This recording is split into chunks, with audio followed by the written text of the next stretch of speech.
Solar ಹಾಕ್ಸ್ ಮೇಲಿಂದ ನಿಮ್ಮ vendor ನಿಮ್ಗೆ ಆಫ್ಟರ್ ಸೇಲ್ ಸಪೋರ್ಟ್ ಕೊಡ್ತಾ ಇಲ್ಲ. ಏನ್ ಮಾಡ್ಬೇಕು? ಇದೇ ಕಾರಣದಿಂದ ಸುಮಾರು ಜನ ಅವ್ರ ಮನೆಗೆ ಸೋಲಾರ್ ಹಾಕ್ಸ್ತಾ ಇಲ್ಲ.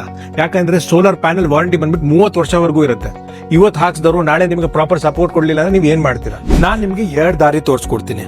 ಅದರಿಂದ ನಿಮ್ಮ ವೆಂಡರ್ ಇಮಿಡಿಯೇಟ್ ಆಗಿ ಬಂದ್ಬಿಟ್ಟು ನಿಮ್ದು ಏನೇ ಪ್ರಾಬ್ಲಮ್ ಇತ್ತು ಅಂದ್ರೂ ಸಾಲ್ವ್ ಮಾಡ್ಕೊಡ್ತಾನೆ.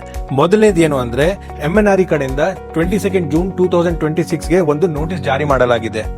ನೀವು ನಿಮ್ಮ ಲಾಗಿನ್ ಐಡಿ ಇಂದ PM ಸೂರ್ಯಗರ್ಗೆ ಹೋಗ್ಬಿಟ್ಟು ಒಂದು ಕಸ್ಟಮರ್ ಲಾಗ್ ಮಾಡಿದ್ರೆ ನಿಮ್ ವೆಂಡರ್ ಇಮಿಡಿಯೇಟ್ ಆಗಿ ಬಂದ್ಬಿಟ್ಟು ನಿಮ್ಮ ಪ್ರಾಬ್ಲಮ್ ನ ರಿಸಾಲ್ವ್ ಮಾಡ್ತಾನೆ. ಎರಡನೇದು ಬಂದ್ಬಿಟ್ಟು ನಿಮ್ಗೆ ಏನಾದ್ರು ಆ ರೀತಿ ಕಷ್ಟ ಆಯ್ತು ಅಂದ್ರೆ ಒಂದು ಈ ಟೋಲ್ ಫ್ರೀ ನಂಬರ್ಗೆ ನೀವು ಕಾಲ್ ಮಾಡಿ ಕಂಪ್ಲೇಂಟ್ ಲಾಗ್ ಮಾಡಿ. ನಾನು ಈ ವಿಡಿಯೋ ಮಾಡಕ್ ಕಾರಣ ಏನು ಅಂದ್ರೆ ನಾನು ಇವತ್ತು ಒಂದು ಕಸ್ಟಮರ್ ಪ್ಲೇಸ್ ಹೋಗಿದ್ದೆ. ಆ ಕಸ್ಟಮರ್ ಪ್ಲೇಸ್ ಅಲ್ಲಿ ಸೇಮ್ ಪ್ರಾಬ್ಲಮ್ ಆಗ್ತಿದೆ.